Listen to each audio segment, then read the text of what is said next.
기도하시고 찬양하시겠습니다. 사랑의 하나님 아버지 감사합니다. 하나님, 오늘도 우리가 모이지는 못하지만 우리가 있는 곳에서 하나님께 예배하며 나아갑니다.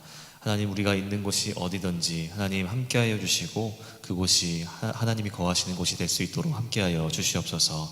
하나님, 우리가 이 시간 예배하며 찬양하며 또한 기도하며 나아갑니다. 우리의 예배를 받아 주시옵소서. 주님 감사합니다. 예수님의 이름으로 기도합니다. 아멘. 우리 함께 이 시간 박수 치면서 찬양하시겠습니다.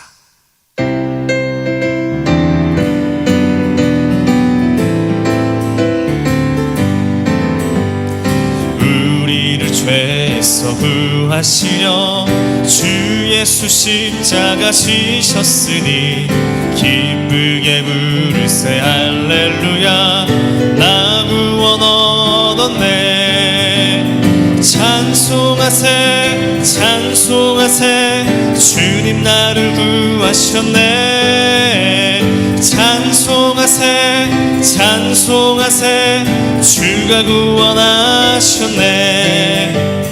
우리를 주께서 구했으니 이전에 행하던 악한 일과 주하고 더러운 모든 죄를 온전히 버렸네.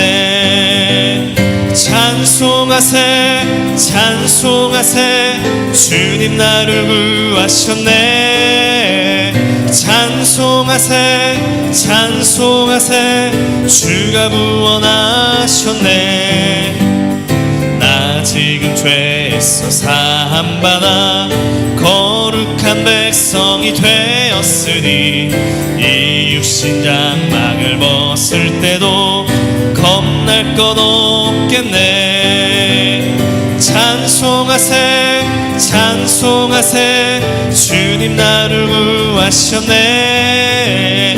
찬송하세 찬송하세 주가 구원하셨네. 우리가 이 세상 떠날 때에 예수의 손목을 굳게 잡고 영원히 즐거운 천국에서 주와 함께 살겠네. 찬송하세 찬송하세 주님 나를 구하셨네. 찬송하세 찬송하세 주가 찬송하세 찬송하세 찬송하세 주님 나를 구하셨네.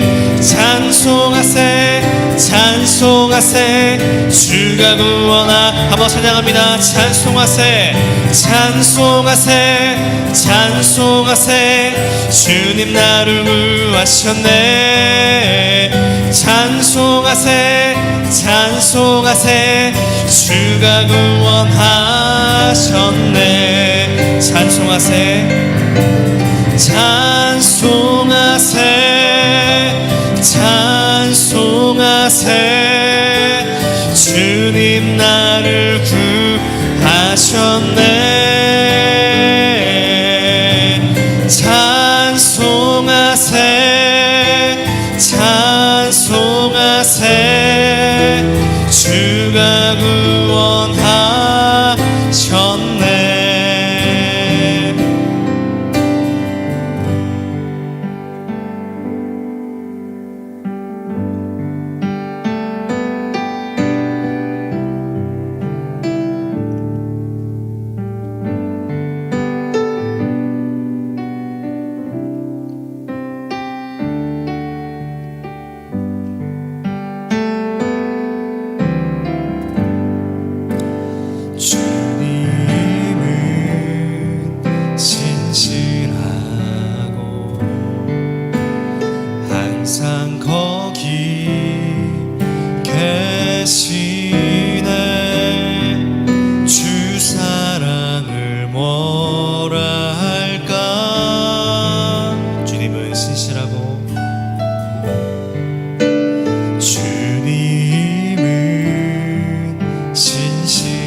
주 사랑이 내 생명보다 귀하고 주 사랑이 파도보다 더 강해요. 세월이 가고 꽃이 시들어도 주 사랑 영원해. 주님 사랑 신실해요.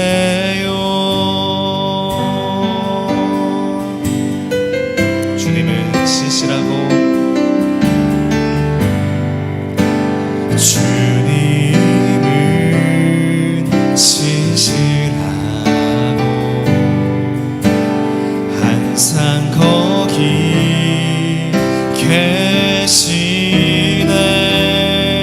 주 사랑을 뭐라 할까. 주님은 신실하고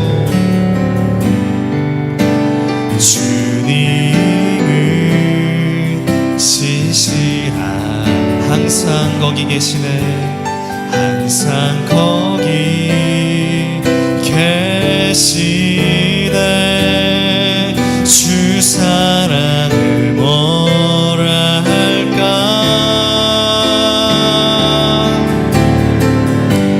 주 사랑이 내 생명보다 귀하고 주 사랑이 파도보다 더 강해요. 세월이 가고 꽃이 시들어도 주 사랑 영원해. 주님 사랑 신실해. 주 사랑이 내 생명보다 귀하고 주 사랑이 파도보다 더 강해요. 세월이 가고 꽃이 시들어도 주 사랑 영원해. 주님 사랑 신실해. 주 사랑이 내 생명보다 귀하고 주 사랑이 파도보다 더 강해요. 세월이 가고 꽃이 시들어도 주 사랑 영원해. 주님 사랑 신실해요. 신실하신 하나님,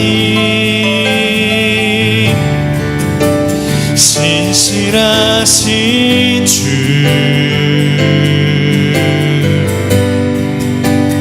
나의 주 하나님은 신실하신 주님, 신실하신 하나님, 신실하신 주,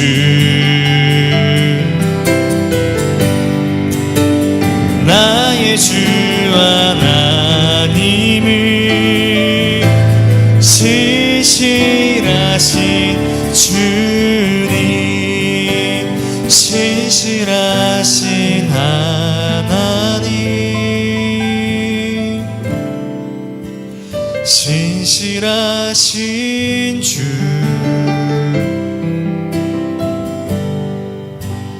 나의 주 하나님은 신실하신 주님, 신실하신 하나님,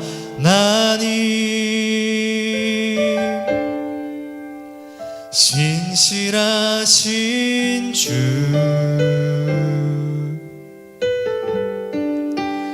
나의 주 하나님은 신실하신 주님.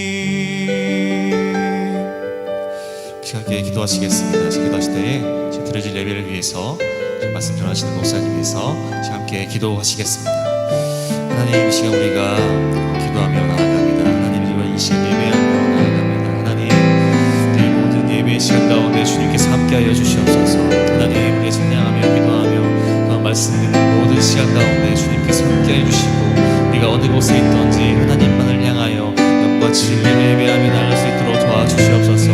하나님, 우리가 이 시간 신실하신 하나님을 고백합니다. 하나님, 우리가 어떠하든지 변함없으신 그 하나님을 우리가 바라봅니다. 하나님, 우리 가운데 함께하여 주시고, 하나님, 그 하나님을 하나님께서 우리 마음 가운데 채워주시고, 우리 함께하여 주시옵소서. 하나님, 우리가 있는 곳이 어디든지 그곳이 하나님의 전이 되게 원하오니 하나님 그 가운데 임재하여 주시고 함께하여 주시옵소서. 하나님, 이 시간 그 다른 어떠한 것 아닌 하나님만을 바라보며 나아갑니다. 하나님, 채워주시고 인도 역사하여 주시옵소서. 하나님, 이 시간 그 어떠한 어둠의 권세들을 뜻하지 않게 도와주시고 온전히 하나님께만 집중하며 하나님만 바라보며 나아갈 수 있는 우리 한 사람 한 사람 되게 하여 주시옵소서. 이 시간 주님 함께하여 주시옵소서. 주님으로 영광받아 주시옵소서. 주님, 지금 주님만을 바라봅니다. 함께하여 주시옵소서.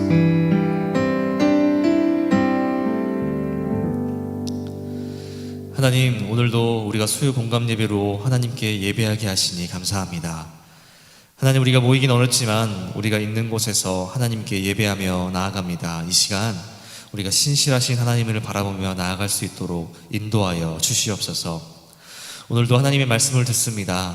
말씀을 듣는 가운데 말씀으로 새로워지고 말씀을 깊이 알아가는 시간 될 수 있도록 함께하여 주시옵소서. 이 시간 주님만을 바라봅니다. 주님만이 드러나는, 주님만이 다스리시는 예배의 시간 되게 하여 주시옵소서. 예배 모든 시간 하나님께 맡겨드립니다. 감사합니다. 예수님의 이름으로 기도합니다. 아멘.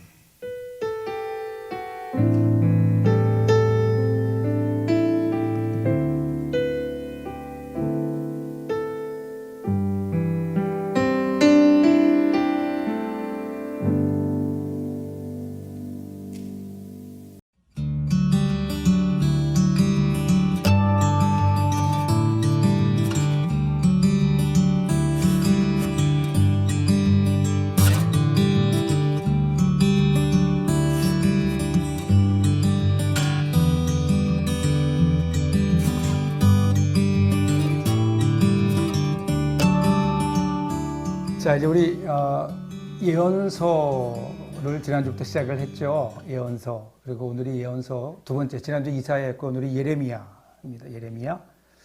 앞으로 그러니까 이사야, 예레미야, 그다음에 에스겔, 다니엘까지 4번 이렇게 하고요. 그다음에 나머지 12소 선지서는 한 2번 정도에 나눠서 하게 될 겁니다. 그러니까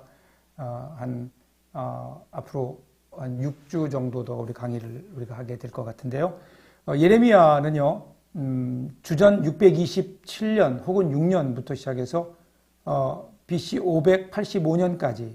여러분, BC 585년이면 여러분들이 기억해야 될 앞으로 예언서 가운데 가장 중요한 연도가 하나 있어요. 그건 587년, BC 587년. 이게 이때가 예루살렘의 멸망한 때입니다. 몇 년이라고요? 587년, 주전 587년이에요.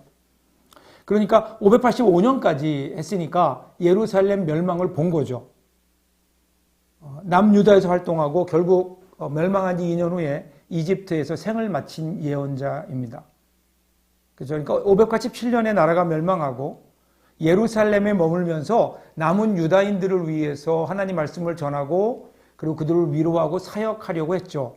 그런데 이 바벨론에 저항하는 사람들이 이 예레미야를 끌고 이집트로 도망갑니다. 그 바람에 예레미야도 어쩔 수 없이 이집트로 끌려가서 2년 동안 그곳에서 그들과 함께 있다가 결국 그곳에서 생을 마감한 것으로 추정됩니다.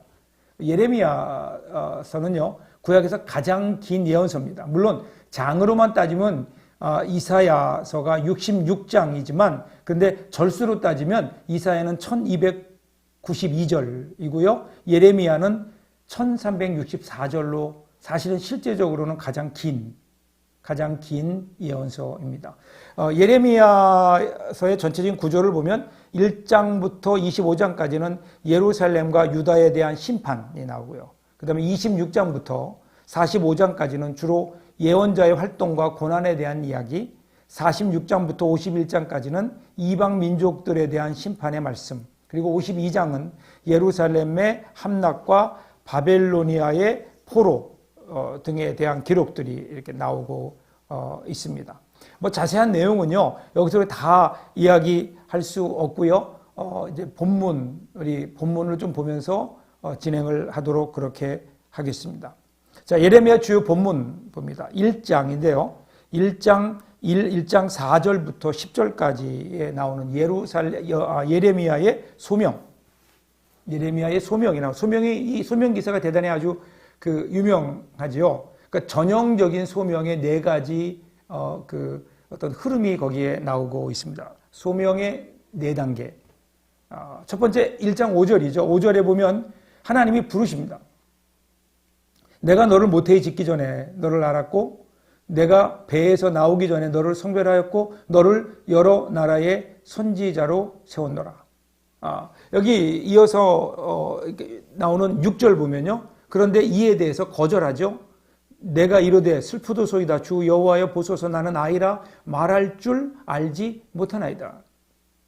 거절하죠. 저는 못합니다 하나님.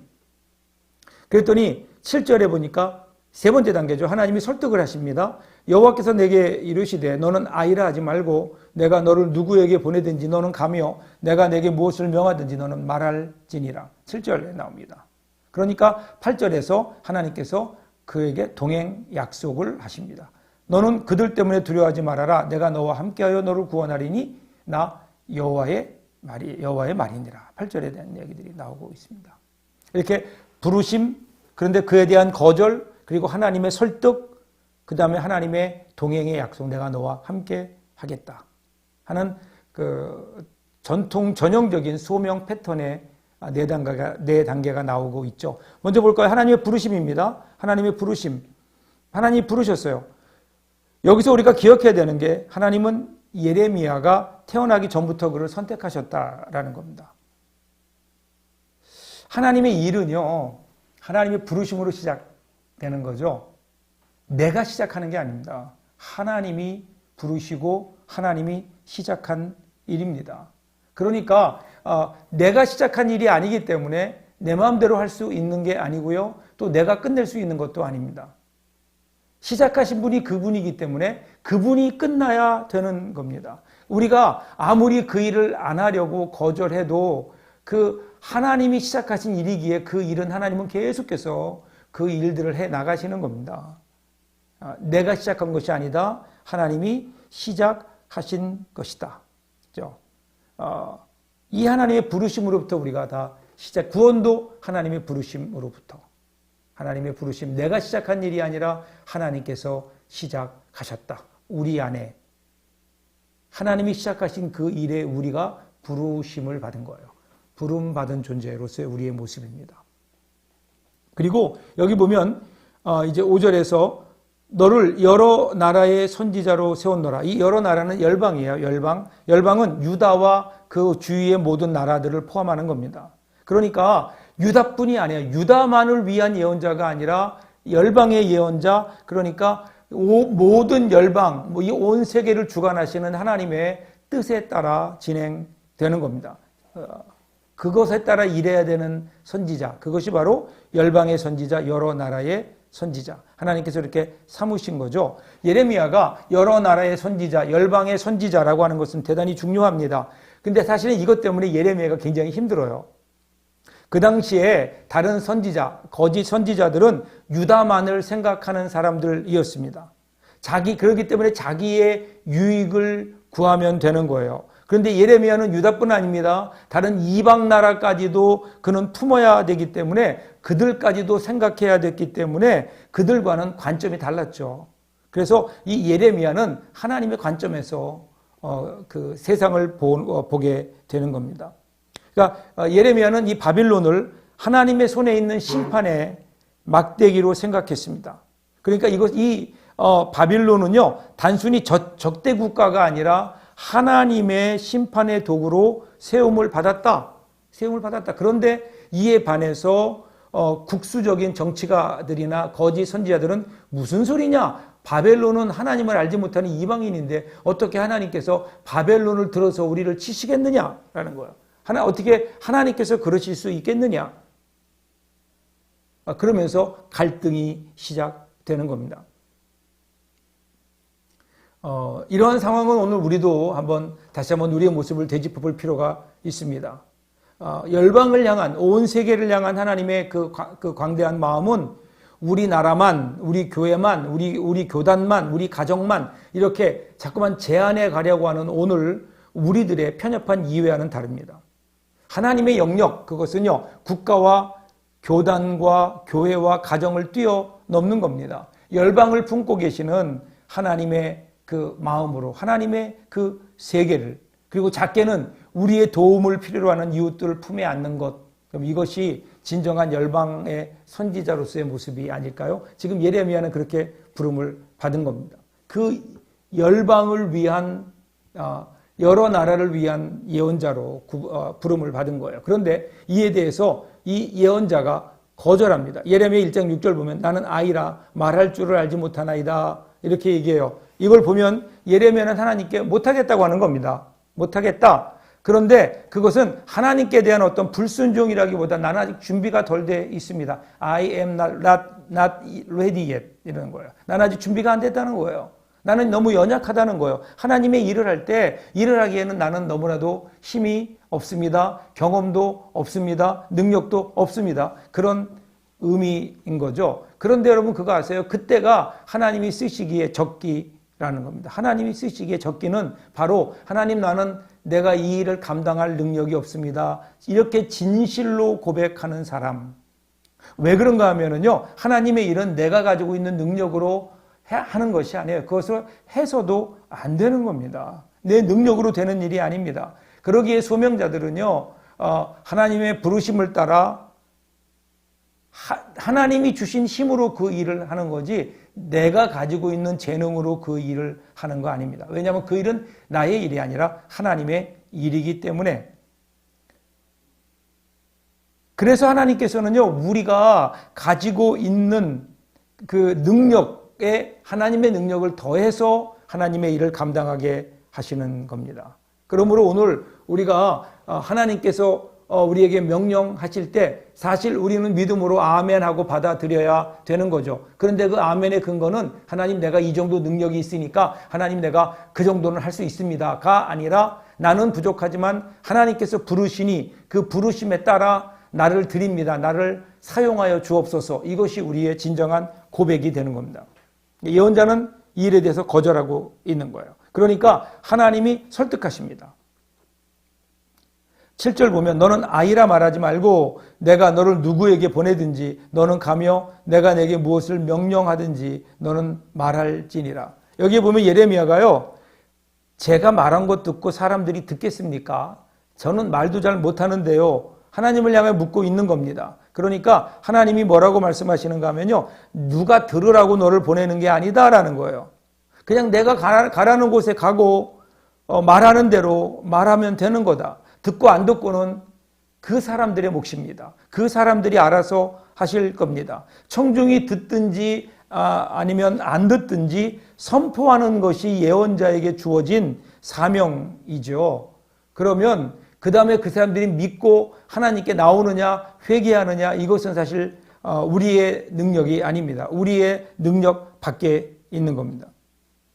이 말씀에서 우리가 분명히 해야 될 게요, 하나님께서 우리에게 가라고 하는 곳에 가고 우리에게 전하라고 하는 것에 대해서 정확하게 전하면 되는 겁니다. 그 후에는 그 사람들이 어떻게 되든지 뭐 우리가 원하는 대로 되든지 아니면 원치 않는 대로 되든지 그 책임은 나에게 있는 게 아니에요. 우리에게 있는 게 아니에요. 우리에게 책임을 물으시는 대목은 뭐냐면 하나님이 가라고 했는데 갔느냐, 외치라고 했는데 외쳤느냐, 하나님이 전하라고 하는 것을 온전히 전했느냐, 여기에 우리의 책임 소재가 있는 겁니다. 하나님은 우리에게 들은 사람의 숫자가 얼마나 되냐, 그리고 네가 전한 복음을 듣고 하나님 앞에 나온 사람, 회개한 사람이 과연 몇 명이나 되느냐, 여기에 대해서 묻지 않으시는 거예요. 그래서 여기에서는요, 메시지의 호응도가 중요한 것이 아니라 메시지의 내용, 메시지의 정확도인 겁니다. 정확도. 그러니까 하나님께서 너 가라 부르셨어요. 와라 부르셨어요. 예언자가 거절해요. 그러니까 하나님이 설득하시는 거예요. 이 하나님의 설득에 넘어가는 사람들이 복이 있습니다. 하나님의 설득에 넘어가는 사람. 이 설득에도 넘어가지 않으면 그 다음에는 우리의 인생은 불행이 찾아올 수밖에 없죠. 자, 그래서 이제는 이러한 하나님이 설득을 하시면서 하나님의 동행 약속을 하십니다. 예레미야 1장 8절 보면 너는 그들 때문에 두려워하지 말라. 내가 너와 함께하여 너를 구원하리라. 하나님께서 예레미야와 함께 해주신다고 약속하신 겁니다. 예언자가 감당해야 되는 일이 두렵고 떨리는 일이지만 하나님이 동행해 주신다는 든든한 약속을 붙들고 꿋꿋하게 그 길을 걸어가는 거죠. 그래서 소명자로 부름받은 우리 모두는 하나님이 동행해 주심을 믿고 우리 각각에게 주신 일을 감당해야 되는 겁니다. 우리는 하나님이 있으라는 곳에 있고 가라고 하는 곳으로 가야 되는 거죠. 그리고 하나님이 전하라고 하는 말씀을 정확하게 전하면 되는 겁니다. 이런 의미에서 우리는 다시 한번 얼마나 이러한 구원에 대한 분명한 확신을 가지고 있는지, 하나님의 부르심에 대해서 우리는 어떻게 응답하고 있는지를 보아야 되는 거죠. 예레미야 1장 9절을 보시면 내가 나의 말을 너의 입에 두었노라 라는 구절이 나오죠. 이게 중요합니다. 그러니까 예레미야가 전해야 되는 말이 이제는 자신의 말이 아니라 하나님의 말씀이어야 된다는 거예요. 하나님의 백성들은 자신의 말에 도취되어서는 안 되고요. 하나님의 말씀으로 충만해야 되는 겁니다. 그리고 하나님이 주신 그 말씀을 그대로 전해야 되는 참된 소명자들은 자신이 있는 곳이 그 어떤 곳이든 간에 그곳에서 자신이 하나님께서 자기를 부른 어떤 하나님의 은혜를 깨닫고 그곳을 거룩하게 만들기 위해 노력하는 사람들입니다. 맡겨진 사명을 잘 감당하는 사람들. 그래서 예언자, 제가 지난주에 말씀드렸죠. 예언자의 예자는 미리 예자가 아니에요. 미리 말씀하는 게 아니에요. 어떤 예언을 하는 게 아니에요. 여기서 예자는 맡길 예자입니다. 하나님이 맡겨주신 거예요. 하나님이 맡겨주신 그 말씀을 전하는 사람들, 그 사람들이 예언자고, 그런 의미에서 예언자, 선지자 그러면 특별한 사람, 목회자, 선교사만이 아니라 오늘 저와 여러분이 바로 예언자요, 그리고 선지자인 겁니다. 하나님께서 우리 입에, 우리 안에 복음을 주셨잖아요. 나가서 복음을 전하라고요. 그러니까 오늘 우리는 하나님께서 우리 입 안에 예수 그리스도의 십자가, 그 구원의 복음을 우리에게 주셨어요.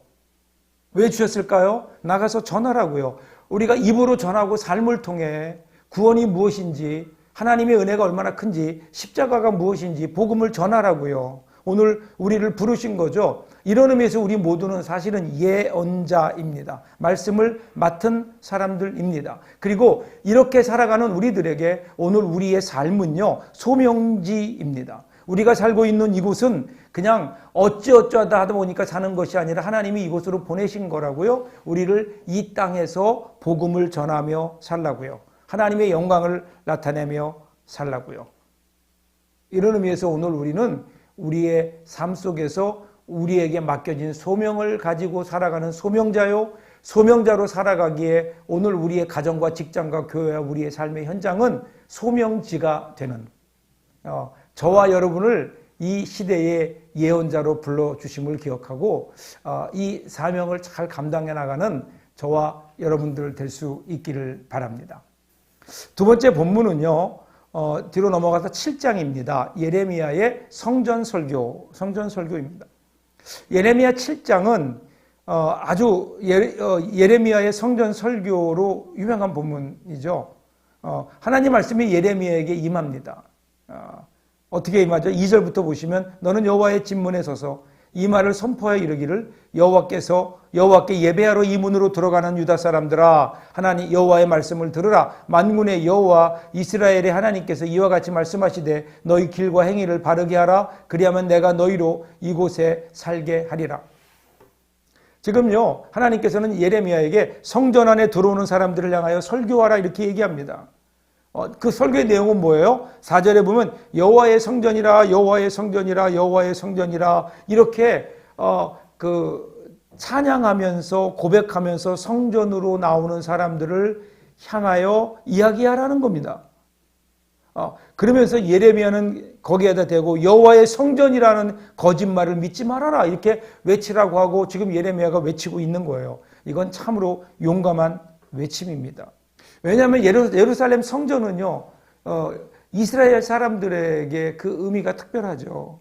그러면서 왜 그러는지, 왜 예레미야가 여호와의 성전이라고 말하는 것을 거짓말이라고 하는지 그 이유를 설명합니다. 9절을 보세요. 너희가 도둑질하며 살인하며 간음하며 거짓 맹세하며 바알에게 분향하며 너희가 알지 못하는 다른 신을 따르면서 이렇게 나와요. 여기 보면 그 이유가 나오죠. 도둑질하지 말아라. 근데 도둑질했다고요. 도둑질하지 말아라. 이게 뭐예요? 10계명 8계명이에요. 근데 도둑질했어요. 살인했어요. 그건 6계명이에요. 살인하지 말아라. 6계명을 어긴 거예요. 간음하지 말아라. 7계명이거든요. 근데 간음했어요. 그러니까 7계명 어긴 거예요. 거짓 맹세하며 거짓 맹세는 9계명이에요. 그리고 너희가 알지 못하는 다른 신을 따르면서 1계명이에요. 다른 신을 섬기지 말아라. 그러니까 여러분 10계명 가운데 무려 5개의 그 계명을 어긴 거예요. 어기면서도 어기고 살면서 그들이 뭐라고 얘기하는가 하면 그러더라도 성전에 들어오면 구원받는다라고 하는 맹목적인 형식적인 믿음을 가지고 있던 거죠. 이에 대해서 예레미야가 따끔하게 얘기하는 거예요. 그게 10절부터 11절이에요. 내 이름으로 일컬음을 받는 이 집에 들어와서 내 앞에 서서 말하기를 우리가 구원을 얻었나이다 하느냐. 이는 이 모든 가증한 일을 행하려 함이로다. 내 이름으로 일컬음을 받는 이 집이 너희 눈에는 도둑의 소굴로 보이느냐. 보라, 나 곧 내가 그것을 보았노라. 여호와의 말씀이니라. 자, 여기 보면요, 도둑의 소굴이 또 나옵니다. 그 예레미야가 보기에 지금 성전으로 몰려 들어오는 사람은 전부 다 도둑놈들이에요. 거짓말하고 도둑질하고 살인하고 간음하고 다른 신 섬기고 10계명을 5개나 어기면서 성전에 들어오기만 하면 나는 괜찮다. 하나님이 용서해 주실 거다. 그런데 지금 예레미야는 그것 때문에 성전이 더럽혀졌다는 겁니다. 더럽혀졌다는 거예요. 이것은 단순히 예레미야만의 문제가 아닙니다. 예수님도 같은 마음이셨죠. 예수님도 같은 마음이에요. 마태복음 21장 12절부터 13절에 보시면 예수께서 성전에 들어가서 성전 안에서 매매하는 모든 사람들을 내쫓으시며 돈 바꾸는 사람들의 상과 비둘기 파는 사람들의 의자를 둘러 덮으시고 그들에게 이르시되 기록된 바 내 집은 만민이 기도하는 집이라 일컬음을 받으리라 하였거늘 너희는 강도의 소굴을 만드는도다. 이렇게 기록하고 있습니다. 여기 보면 예수님께서는요 이 두 절에서 예레미야 예언자들의 말을 두 번에 걸쳐서 인용하세요. 첫 번째가 이사야 56장 7절에 나오는 말씀 내 집은 만민이 기도하는 집이다. 그리고 예레미야 7장 11절 너희가 이곳을 도둑의 소굴로 만들었다. 이 예레미야와 이사야의 이 성전에 대한 말씀을 예수님께서 인용하면서 말씀하시는 거죠. 이어서 예레미야는 다음과 같이 공고합니다. 12절 보면 너희는 내가 처음으로 내 이름을 둔 처소 실로에 가서 내가 내 백성 이스라엘의 악에 대하여 내가 어떻게 행하였는지를 보라. 갑자기 실로가 나오거든요. 실로 이곳은요 하나님의 이름을 처음으로 둔 곳입니다. 구약 성경에 보면 실로는 성소였어요. 성소에는 뭐가 있죠? 성막이 있습니다. 이 성소는 처음부터 법궤가 안치되던 곳이고 처음으로 하나님의 이름을 두었던 곳. 그리고 예루살렘이라고 하는 곳은요 다윗 시대 유다의 역사에 들어오게 되는 겁니다. 그러니까 오래전부터 여부스족이라는 이방 민족이 살고 있었던 예루살렘을 다윗이 빼앗은 후에 거기에 성소를 세우고 거기에다가 법궤를 가져다 놓은 겁니다. 그러니까 하나님의 입장에서 보면 실로는 첫 번째 조강지처가 되고 예루살렘은 두 번째 아내가 되는 거라고 볼 수 있겠죠. 비유에 따르면. 그런데 12절의 말씀의 의미는 뭐냐면요. 하나님께서 내 첫 번째 정식 아내인 실로도 내가 잘못했을 때는 그를 심판했다. 소방맞게 했다. 그런데 하물며 둘째 아내인 너희들이 예루살렘이 잘못했을 때라고 잘못한다고 하면 피해갈 수 있겠느냐? 내가 너를 실로와 같이 심판할 것이다. 이런 뜻이죠. 그 본문은요 예레미야 설교 성전의 핵심입니다. 예루살렘 성전이 소위 성전과 같이 실로 성전과 같이 파괴될 것을 미리 말하고 있는 겁니다. 한마디로 말하면 예레미야가 예루살렘 성전의 심판을 설교하고 있는 겁니다. 그런데 중요한 점은 예레미야가 예루살렘의 성전에 예레미야가 성전이 망할 것에 대해서만 말한 것이 아니라는 점입니다. 성전이 망하지 않으려면 어떻게 해야 되는지에 대해서도 그 길을 제시하고 있습니다. 그게 길이 뭐죠? 7장 5절부터 7절입니다. 너희가 만일 길과 행위를 바르게 하여 이웃들 사이에 정의를 행하며 이방인과 고아와 과부를 압제하지 아니하며 무죄한 자의 피를 흘리지 아니하며 다른 신들 뒤를 따라 화를 자초하지 아니하면 내가 너희를 이곳에 살게 하리니 곧 너희 조상에게 영원토록 준 땅이니라. 예레미야 7장 5절부터 7절에 나오는 거죠.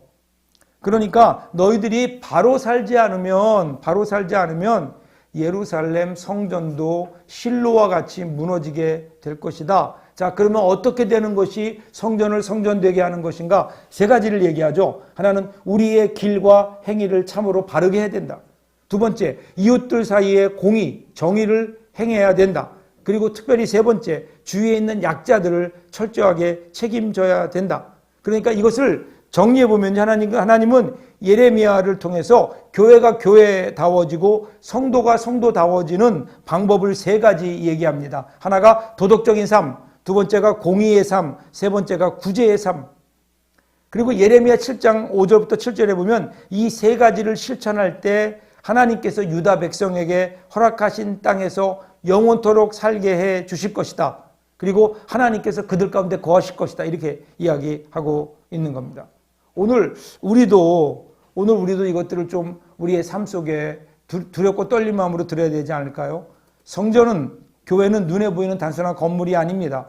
건물 신앙은 이미 구약과 신약 사이에 폐기되어 버렸습니다. 적어도 예언자들의 눈에는요, 건물 자체가 성전을 의미하지 않습니다. 건물로서의 성전은 언제든지 하나님 앞에서 용도 폐기의 대상이 될 수 있습니다. 그러니까 교회는 목적이 아니라 수단이 된다라는 겁니다. 그래서 성전은 건물이 아닙니다. 하나님이 거하시는 곳이 성전입니다. 베델이 성전이지 하나님이 안 계신 실로가 하나님의 그 전이 될 수 없는 거예요. 하나님이 계셔야 되는 거죠. 하나님이. 그런데 하나님이 거하시는 진정한 성전은 도덕, 공의 그리고 구제가 있어야 된다는 거예요. 신앙을 도덕이나 윤리만으로 정의하는 것은 불가능합니다. 그렇지만 윤리와 도덕을 무시해서도 안 됩니다. 윤리와 도덕이 빠진 신앙은 맹신이고 그리고 광신이지 않을까요? 그러기에 윤리와 도덕은 신앙에서 더 많이 강조되어야 됩니다. 이런 의미에서요, 구약 성경을 보면 이러한 약한 자들은 항상 우리와 함께 있을 것이라는 말씀이 신명기 14장 11절에 나오죠.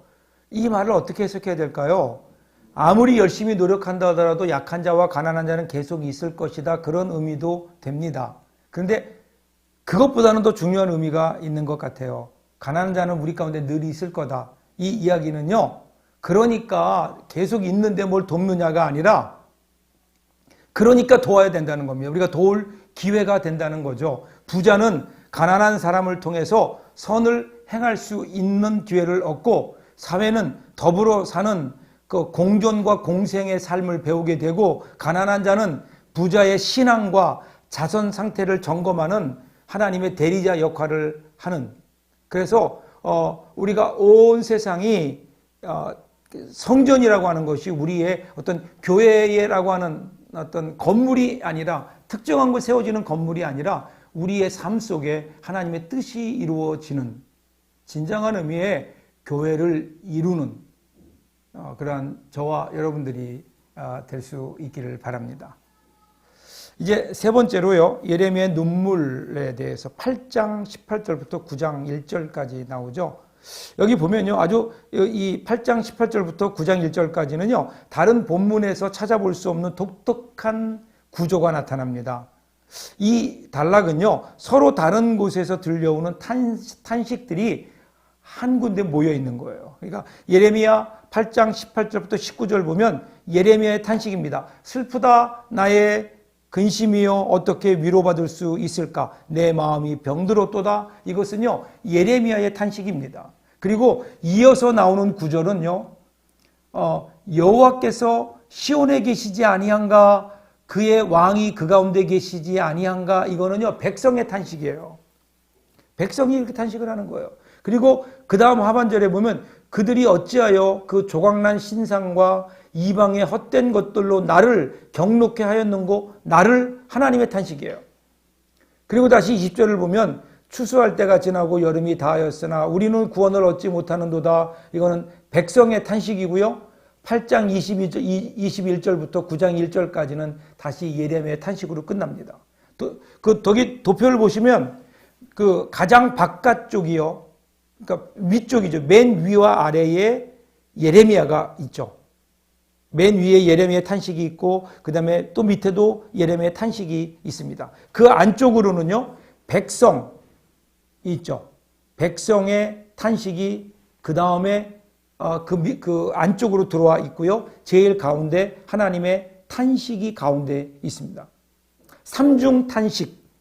예레미야 자신과 백성 그리고 하나님께서 각각 탄식을 하셨는데 그거를 모아놓았다는 겁니다. 그러니까 예레미야 한 사람이 이 모든 걸 느끼고 있는 거예요. 그러니까 예레미야는 지금 하나님의 탄식 소리도 들어요. 하나님의 안타까운 마음도 예레미야는 알고 있는 거예요. 동시에 예레미야는 지금 나라는 아직 망하지 않았지만 백성들이 포로로 잡혀가서 고난당할 어떤 그 고난의 탄식 소리를 듣고 있는 겁니다. 그리고 그 중간에 누가 있어요? 그 중간에 예레미야가 있는, 예레미야 이걸 끌어안고 있는 거예요. 그러니까 예레미야는 그런 의미에서 하나님과 백성 사이의 중보자입니다. 또 하나는요, 그와 동시에 하나님의 말씀을 그들에게 전해야 되는 메신저, 백성들에게 하나님이 주신 말씀을 백성들에게 전달하는 메신저인 겁니다. 그렇기 때문에 예언자는 하나님과 이스라엘 백성 사이에 있는 자임을 잊어서는 안 됩니다. 그래서 예언자는요, 하나님께 드리고, 그죠? 하나님께 기도를 드리고, 그리고 백성들을 향해서는 하나님의 말씀을 전해주는 그런 중보적인 메신저의 역할을 하는 거죠. 이러한 점은요, 이런 의미에서 그 중간에서 하나님의 아픔도 느끼고 그리고 백성들의 아픔도 느끼는 예레미야가 얼마나 힘들었을까. 4장 19절 보시면요. 슬프다 아프다 내 마음속이 아프고 내 마음이 답답하여 잠잘 수 없으니 이는 나의 심령이 나팔소리와 전쟁의 경보를 들음이로다. 지금 예레미야는요. 전쟁이 아직 발발하지 않았어요. 바벨론이 쳐들어오지는 않았어요. 평화 시기예요. 그런데 전쟁의 소리를 듣고 있는 거예요. 아무도 못 듣는데 예레미야 귀에는 분명하게 들립니다. 그러니까 예레미야는 백성들에게 이제 바벨론이 쳐들어올 거다. 전쟁이 일어날 거다. 너희가 망할 거다. 이렇게 외칠 수밖에 없는 겁니다. 그런데 이렇게 외치는 예레미야를 백성들은 미쳤다고 얘기하는 거죠. 아직 아무 일도 일어나지 않는데 지금은 전쟁의 전자도 보이지 않는데 그런데 전쟁이 날 거고 바벨론이 쳐들어올 거다. 그렇게 이야기하니까 그들은 믿지 않은 겁니다. 그들은 믿지 않은 거예요. 그러니까 지금 그럼에도 불구하고 지금 예레미야는 전하지 않을 수 없는 게 하나님의 탄식 소리가 그의 마음속에 들려오는 거예요. 그리고 그들이 곧 이제 바벨론에서 멸망하고 바벨론의 포로로 잡혀가서 신음하는 탄식 소리가 그에게 들려오는 겁니다. 지금요 예레미야는요 하나님의 마음, 백성의 마음을 모두 느끼고 있습니다. 이것이 바로 공감인 겁니다. 공감, 하나님의 마음을 알고 백성들의 마음을 아는 공감의 영성. 그러기에 하나님과 세상의 중간에 있는 이 예레미야는, 예언자는 그러기에 그는 중보자이며 메신저일 수밖에 없다는 거죠. 오늘 우리도 마찬가지 아닐까요? 오늘 저와 여러분, 그리고 우리 교회를 놓고 보면 하나님과 세상의 중간에 있는 그런 우리들이 이 세상을 향 보면서 마음 아파하시는 하나님의 그 마음과 세상 사람들이 애통해하는 탄식의 소리를 함께 공감할 수 있어야 되지 않을까요? 교회는요, 하나님의 사람들은 교회는 하나님의 소리도 들어야 되지만 세상의 소리도 듣는 겁니다. 하나님의 세상을 향한 안타까운 마음과 함께 이 세상의 고통으로 인해서 이제 멸망의 고통으로 인해서 신음하고 있는 그들을 동시에 끌어안을 수 있는 그 사람이 바로 예언자이고요. 오늘 이 시대에 우리 교회 그리고 교회에 속한 저와 여러분이 감당해야 될 일이 아닐까. 한번 오늘 우리는 어떻게 살고 있는지 우리의 모습을 돌아보았으면 좋겠습니다. 여전히 나만 바라보고 있는 것 아닌지. 예언자의 영성은 하나님의 마음을 공감하고 그리고 세상 사람들의 마음도 공감하는 오늘 이 귀한 예언자의 공존의 영성이 저와 여러분들에게 있기를 바랍니다. 그리고 이제는 네 번째는요. 예레미야 12장입니다. 예레미야 12장. 예레미야 12장 1절부터 6절은요. 예레미야의 두 번째 탄원 부분입니다. 그러니까 예레미야가 하나님을 향하여 하나님을 고소하면서 탄원하는 거예요. 여호와여 내가 주와 변론할 때는 주께서 의로우시니이다. 그러나 내가 주께 질문하옵나니 악한 자의 길이 형통하며 반역한 자가 다 평안하면 무슨 까닭입니까? 1절이에요. 그러니까 지금 예레미야가 지금 나를 죽이려고 하는 사람들은 오히려 잘 되는데 나는 하나님의 뜻대로 살려고 하는데 하나님 앞에서 온전한 삶을 살려고 애쓰는 나는 왜 갈수록 어려워집니까? 하나님 언제까지 이러실 겁니까? 한번 말씀해 보십시오. 이렇게 하나님을 향하여 탄원합니다. 그러니까 2절에 보면요. 주께서 그들을 심으심으로 그들이 뿌리가 박히고 장성하여 열매를 맺었거늘 그들의 입은 주께 가까우나 그들의 마음은 머니이다. 여기 내용을 보면 심다, 뿌리가 박히다, 열매를 맺다. 이 모두가 다 나무와 관련되어 있는 겁니다. 나무. 여러분 왜 이런 표현이 나오는가 하면요. 구약에서 나무는 의인을 상징합니다. 그래서 지금 예레미야는 지금 하나님 어떻게 나를 죽이려고 하는 박해자들을 오히려 의인 취급하십니까? 그러니까 의인처럼 잘 된다라는 거예요. 그들은 입술로는 주님을 부르지만 마음은 주님께서 멉니다. 이것이 인간이 내 눈에도 보이는데 우주를 꿰뚫어 보시는 하나님의 눈에는 안 보이는 겁니까? 탄원하고 있는 겁니다. 그래서 지금 예레미야는 하나님께 아주 노골적으로 강구를 하고 있는 거예요. 3절도 보세요. 여호와여 주께서 나를 아시고 나를 보시며 내 마음이 주를 향하여 어떠함을 감찰하시오니 양을 잡으려고 끌어낸 것 같이 그들을 끌어내시되 죽을 날을 위하여 그들을 구별하옵소서.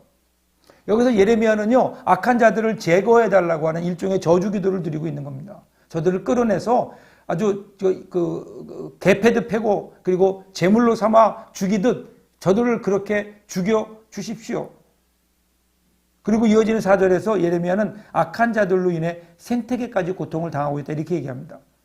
언제까지 이 땅에 슬퍼하며 온 지방의 채소가 마르리이까 짐승과 새들도 멸절하게 되었사오니 이는 이 땅 주민이 악하여 스스로 말하기를 그가 우리의 나중 일을 보지 못하리라 함이니이다. 그런데 정작 그 땅에 사는 거민들 즉 유대인들은 그가 우리의 나중 일을 보지 못하리라 이렇게 얘기하며 은밀하게 은근히 악행을 즐기고 있다는 겁니다. 그러니까 여러분 하나님께서는 유다 사람이 처음 악을 행했을 때 즉각적으로 심판하지 않으셨어요. 그러다 보니까 사람들이 어떻게 생각하는가 하면 하나님이 이렇게 하라 그랬는데 우리가 그 말씀 안 들었는데 죄를 졌는데 말씀에 순종하지 않았는데 하나님이 가만히 보고만 계시네 이렇게 생각하면서 또 죄를 짓더라는 거예요. 하나님은 여전히 심판하지 않으십니다.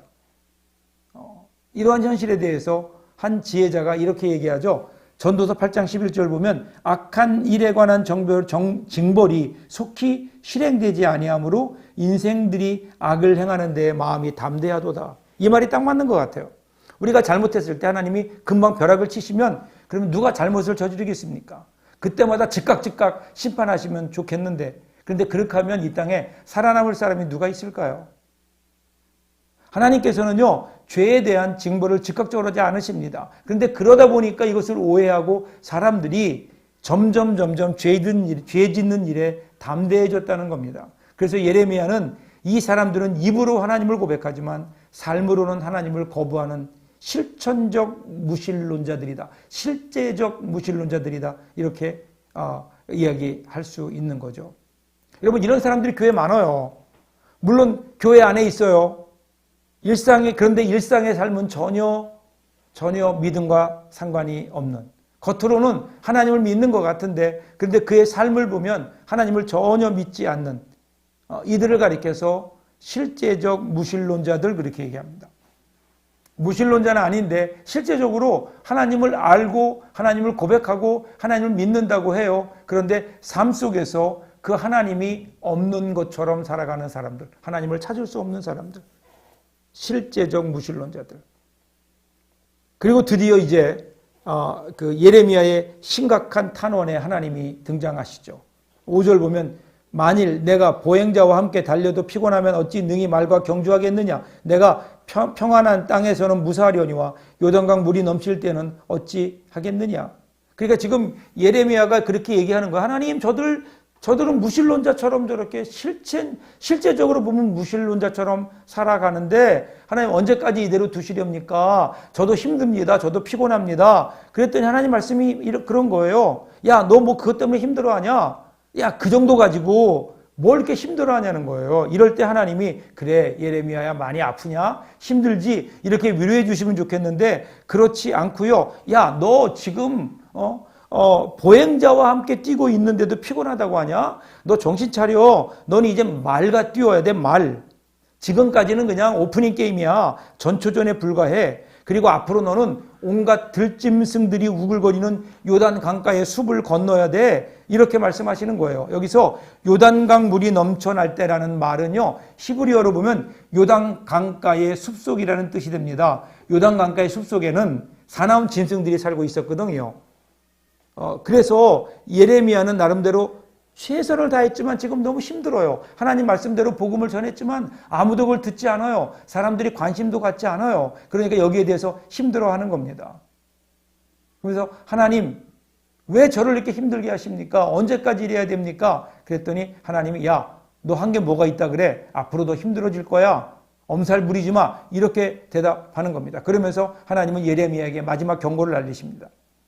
6절이죠. 내 형제와 아버지의 집이라도 너를 속이며 내 뒤에서 크게 외치나니 그들이 내게 좋은 말을 할지라도 너는 믿지 말지니라. 지금 하나님께서는 예레미야에게 가족을 믿지 말라라고 하는 황당한 말씀을 하십니다. 아니 가족을 믿지 않으면 누굴 믿겠어요? 그렇다면 이 세상에 가족을 빼고 믿을 사람이 누가 있을까요? 바로 거기에 있는 거예요. 이 말씀은요.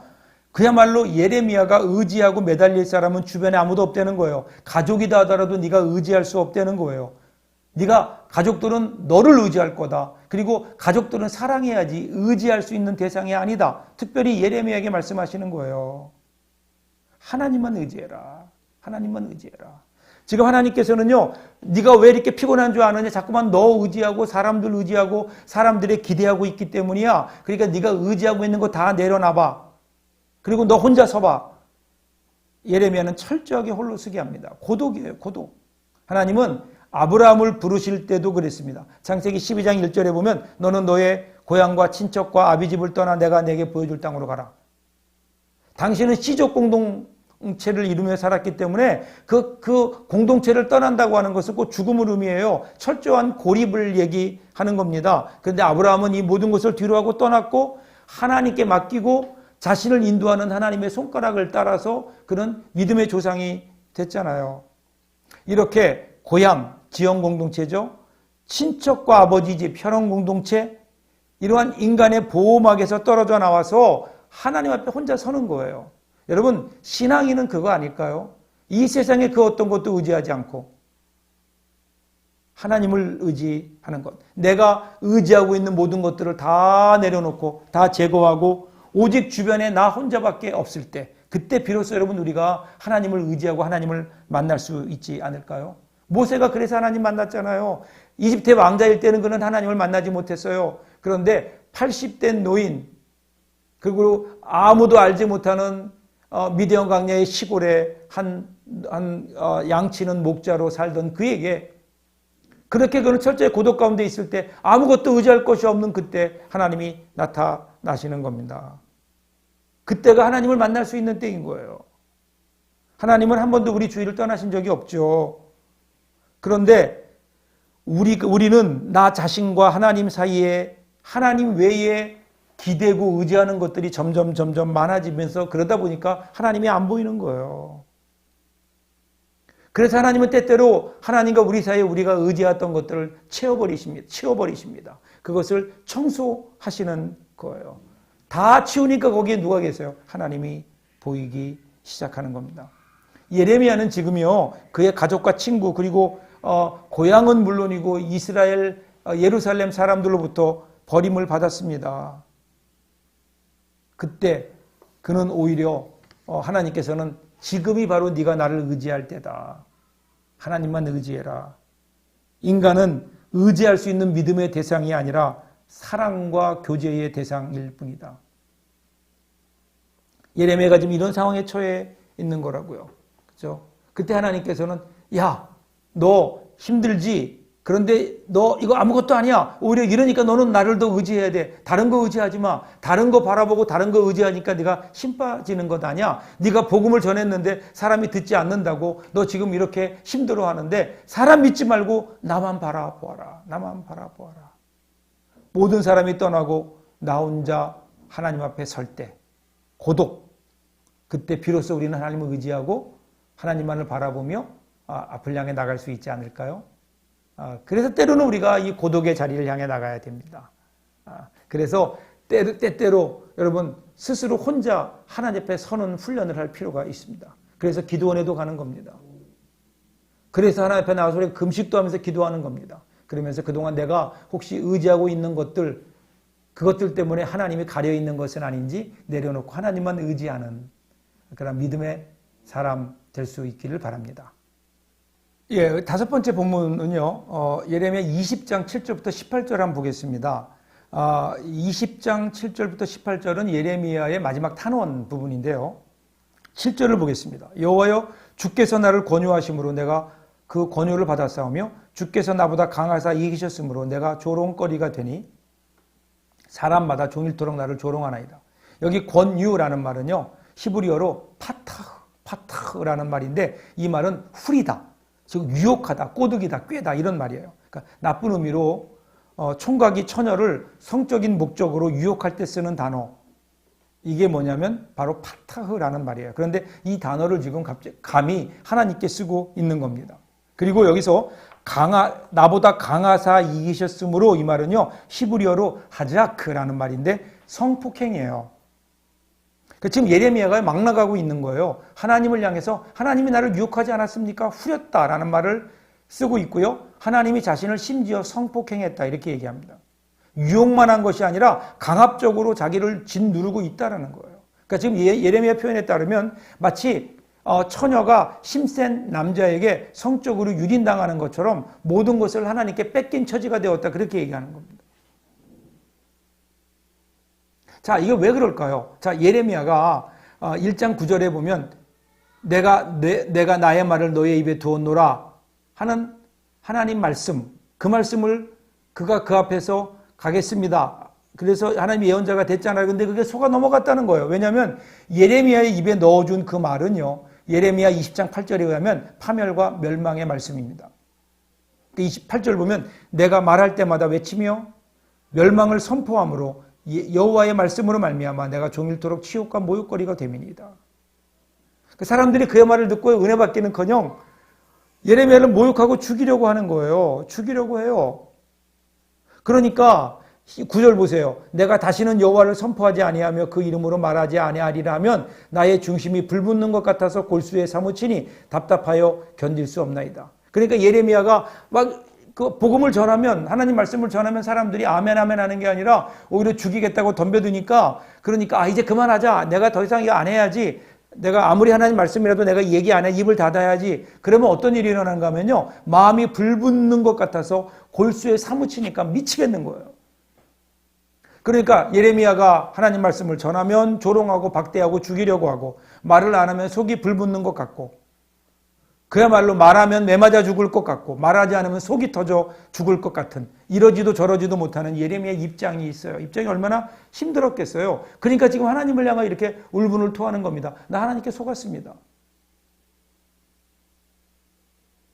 그러니까 예레미야가 하나님 앞에 그 안타까운 마음으로 오죽했으면 20장 14절 보면 내 생일이 저주를 받았다면 나의 어머니가 나를 낳던 날에 복이 없었더라면 그래서 내가 태어나지 않았더라면 17절 보면 이는 그가 나를 태에서 죽이지 아니하셨으며 나의 어머니를 내 무덤이 되지 않게 하셨으며 그의 배가 부른 채로 항상 잊지 않게 하신 까닭이로다.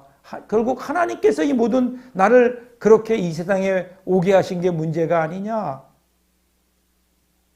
이렇게 하나님을 향하여 지금 항변하고 있는 겁니다. 그러니까 지금 예레미야는요, 자기의 소명과 자신의 현실을 바라보면서 흔들리고 있는 겁니다. 그는 지금 자신이 감당하기 힘든 고통의 길을 제대로 걸어가고 있는지 그것조차도 분간할 수 없을 만큼 힘든 형편 가운데 있는 겁니다. 모든 거 다 던지고 그냥 도망가고 싶었을 겁니다. 그런데 그렇게 할 수도 없습니다.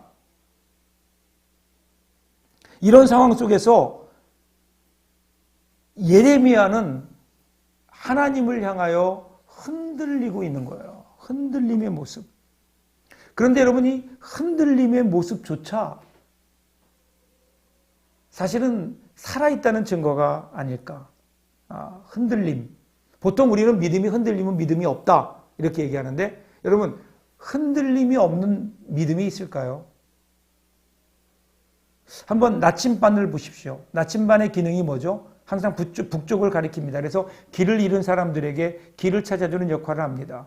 그런데요, 그런데 나침반 이 바늘은 절대로 고정되어 있지 않습니다. 북쪽을 향해서 끊임없이 흔들리며 움직입니다. 만일에 나침반이 흔들리지 않고 고정되어 있다면 그거는 고장난 거죠. 계속해서 움직이는 거예요. 그러면서 북쪽을 찾아가는 겁니다. 그래서 여러분 우리 신앙이요 항상 고정되어 있으면 문제가 아닐까요? 마치 나침반이 흔들리지 않고 고정되어 있으면 고장난 것과 같이 우리의 신앙도 마찬가지예요. 우리가 물론 믿음이 있죠. 하나님 말씀대로 살지요. 그런데 우리가 감당하기 어려운 삶의 환경들이 우리에게 있죠. 힘든 환경이 있을 때 그 환경 속에서 믿음을 지켜나가는 것이 쉽지 않을 때도 우리에게 솔직히 많이 있지 않나요? 그럴 때마다 우리는 흔들립니다. 어떻게 해야 되는지. 근데 흔들리면서 어떻게 해요? 방향을 잡아가는 겁니다.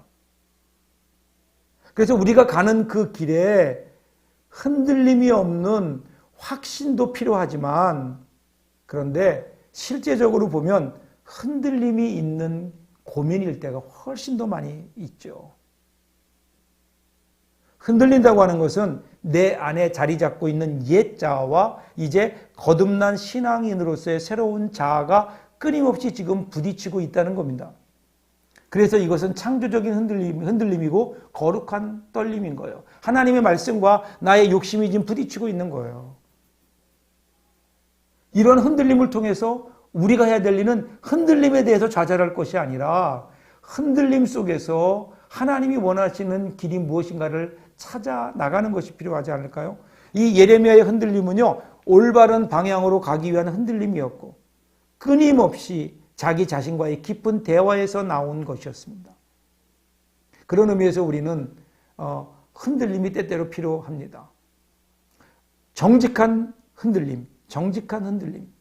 나침반이 계속해서 흔들리면서 북쪽을 찾아가듯이 우리 신앙생활하다 보면 여러 가지 문제들로 인해서 우리가 흔들릴 때가 있죠. 믿음이 흔들리는 때가 있죠. 방향을 잡지 못할 때가 있죠. 그때마다 하나님 말씀으로 우리의 방향을 잡고 하나님이 원하시는 그 길을 향해 나아가는 그 거룩한 흔들림으로 인해서 더욱더 확신하게 되고 믿음이 깊어지고 성숙해지는 그런 저와 여러분이 될 수 있기를 바랍니다. 그리고 여섯 번째가 참 예언자와 거짓 예언자인데요. 이 부분은 제가 나중에 우리가 강의할 때 다시 우리가 모임에서 나눌 때 그때 제가 조금 더 여러분께 설명을 드리도록 그렇게 하겠습니다. 그리고 일곱 번째로 넘어갑니다. 일곱 번째 예레미야의 편지입니다. 선교적 공동체. 예레미야 29장 1절부터 7절입니다. 여기 중요해요. 이 본문은 바벨론 땅에 포로로 끌려가 있는 디아스포라에게 보낸 예레미야의 편지입니다. 디아스포라, 흩어져 있는 공동체. 1절 보면요. 선지자 예레미야가 예루살렘에서 이 같은 편지를 느부갓네살이 예루살렘에서 바벨론으로 끌고 간 포로 중 남아있는 장로들과 제사장들과 선지자들과 모든 백성에게 보냈는데 라고 시작합니다. 편지를 보낸 거예요. 그리고 2절에 보면 그때는 여고니아 왕과 왕후와 궁중 내시들과 유다와 예루살렘의 고관들과 기능공과 토공들이 예루살렘에서 떠난 후라 이렇게 기록되어 있습니다. 그러니까 주전 597년 바벨론 1차 침공 때 유다 백성의 일부가 1차 포로로 바벨론에 끌려가죠. 그러니까 이 편지는 예레미야가 바벨론에 끌려간 이때 끌려간 유다 백성들에게 보내는 겁니다. 만군의 여호와 이스라엘의 하나님께서 예루살렘에서 바빌론으로 이 말씀에는 굉장히 중요한 의미가 있습니다. 그것은 바로 이스라엘 백성들을 바벨론으로 끌고 간 것이 느부갓네살왕이 아니라는 거예요. 그건 하나님이라는 겁니다.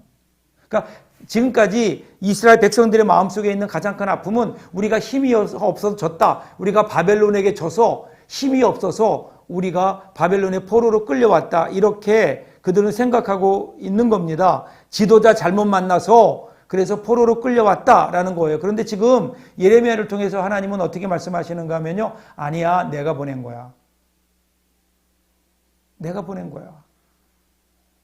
여러분, 하나님이 보내셨다라고 하는 것과 바벨론에서 멸망당하고 힘이 없어서 억지로 끌려왔다. 이것은요, 출발 자체가 다른 겁니다.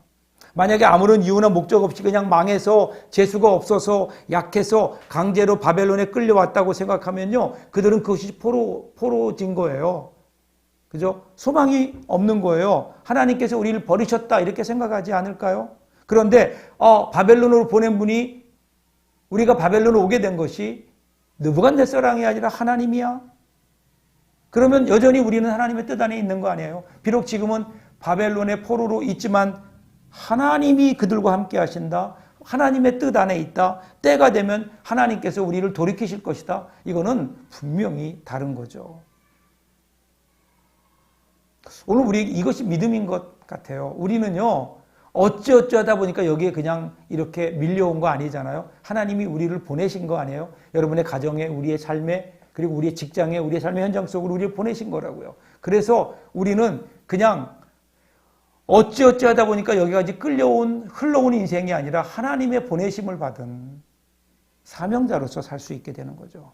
그리고 또 한 가지 알아야 될 것은요, 이 거짓 선지자들은요, 포로로 끌려간 사람들에게 그렇게 얘기해요. 2년 만에 돌아올 거다. 곧 돌아올 거다. 그래서 하나니 같은 사람들은요, 2년 후에 돌아갈 수 있다라고 아주 확신하며 선포했습니다. 그러니까 여러분, 유다 사람들이 얼마나 좋아했겠어요. 2년만 버티자. 2년만 버티자. 그런데 지금 하나님께서는 예레미야를 통해서 그들에게 편지를 보내시면서 뭐라고 얘기하세요? 거기서 잘 살아. 헛된 꿈 버리고 너희들 그곳에 뼈를 묻어라. 그래서 이것이 예레미야의 중심적인 그 편지 내용이에요. 5절부터 6절 보세요. 너희는 집을 짓고 거기가 어디예요? 바벨론에 살며 텃밭을 만들고 그 열매를 먹어라. 아내를 맞이하여 자녀를 낳으며 너희 아들이 아내를 맞이하며 너희 딸이 남편을 맞아 그들로 자녀를 낳게 하여 너희가 거기서 번성하고 줄어들지 아니하게 하라. 그러니까 하나냐라고 하는 사람과는 정반대로 예레미야는 그들에게 야, 돌아올 생각하지 마. 거기에 뿌리 내리고 살아라. 그곳에 자녀들도 그곳에서 결혼시켜서 가정을 이루게 하고 너희도 그곳에 뼈를 묻어라. 이것은요, 여러분, 바벨론에 있는 이스라엘 사람들의 바람과는 정말 상반된 거예요. 정말 상반된 거예요.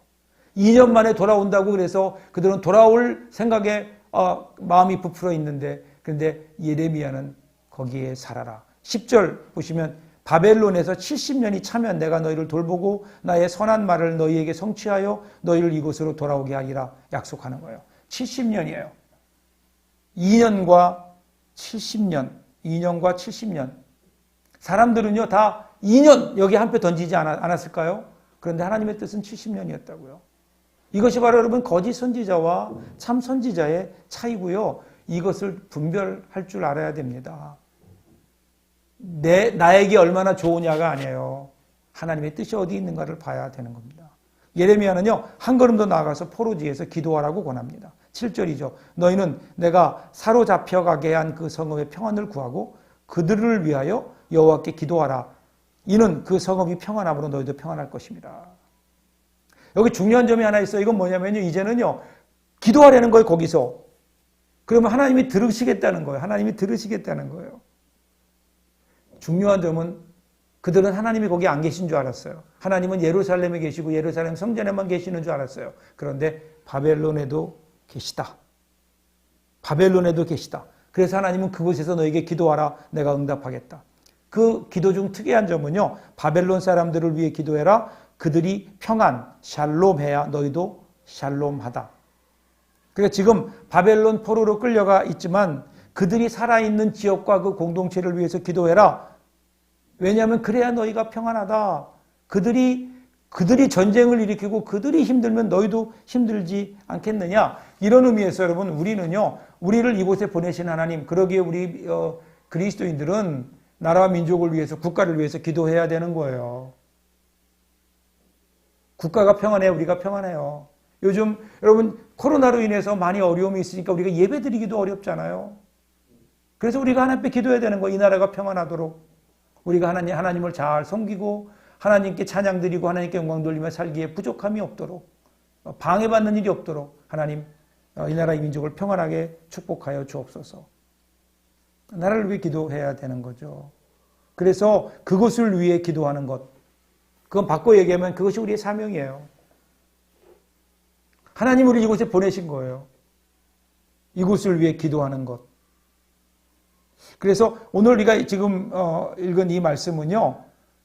새로운 지역 바벨론으로 옮겨진 포로 공동체, 이스라엘 백성들에게 보낸 최초의 편지인 거예요. 그곳에서의 선교적 사명을 감당해야 된다. 그러니까 그들은 이 편지를 통해서 무엇을 깨달았을까요? 포로로 끌려간 줄 알았는데 그곳이 선교지예요. 그곳에서 기도하는 거예요. 하나님의 복음을 전하는 거예요. 바벨론 사람들도 하나님을 알 수 있도록 하나님께서 보내신 선교지라는 것들을 그들이 깨닫게 되는 거예요. 그리고 그들은 선교사로 그곳에 가게 되는 거죠. 여러분 이것은 정체성에서 획기적인 변화입니다. 오늘 우리도 그렇게 살아야 되지 않을까요? 포로로 살지 마십시오. 하나님의 복음을 전하는 그 선교사로 그리고 사명자로 살 때 여러분 우리 삶이 분명하게 달라지지 않을까요? 자, 이제 예레미야의 전체적인 내용들을 우리가 함께 했고요. 예레미야의 중심 메시지를 보겠습니다. 예레미야는 유다가 멸망할 가장 큰 위기에 직면했을 때 남왕국에서 활동했던 예언자입니다. 불운하죠. 국가의 멸망을 선포해야만 되는, 그리고 그것을 목격했습니다. 그것도 힘든데 예레미야는 하나님 말씀을 선포하면서 온갖 고난과 죽음의 위협을 받게 되고요. 결국 그는 그 일로 인해서 나중에 죽게 되는, 그래서 그는 고난의 예언자입니다. 고난의 예언자. 그리고 또한 나라의 멸망을 미리 보면서 그로 인해 울부짖는 백성들의 탄식과 또 그를 심판하기 위해서 괴로워하시는 하나님의 탄식을 동시에 느꼈기에 그는 눈물이 마를 날이 없었습니다. 그래서 그는 눈물의 예언자 이렇게 얘기합니다. 눈물의 예언자. 이런 과정을 통해서 예레미야 선지자는 이 시대 신앙인들에게 많은 것을 가르쳐 줍니다. 하나님의 사람들은 누구일까요? 이 땅에 하나님의 사람으로 산다는 것은 무엇일까요? 모름지기 자기 동족들의 죄악에 민감하고 그들을 위해 가슴 아파하고 고난에 동참하는 삶을 살아야 되고 그리고 그들을 위해 기도하는 고난의 길이지만 결국 그 고난을 마다하지 않는, 분명히 이 복음을 전하면 괴로울 줄 알고 사람들이 자기를 죽이려고 할 걸 알면서도 복음을 전해야만 되는, 하나님의 뜻에 순종하며 가야 되는 그 외롭고 힘든 십자가의 길을 걸었던 예레미야를 생각하며 오늘 우리 한국교회가 이 일을 잘 감당해야 되지 않을까요? 그럼에도 불구하고 힘이 나는 것은 어쩌다 보니까 그렇게 하는 것이 아니라 하나님이 우리를 보내신 자리라고 하는 이곳이 선교지이고 사명지임을 깨닫고 사명자로서의 우리의 사명을 감당하는 예레미야와 같은 영성을 가지고 그렇게 살아가는 저와 여러분 우리 교회가 될 수 있기를 바랍니다. 함께해 주셔서 고맙습니다.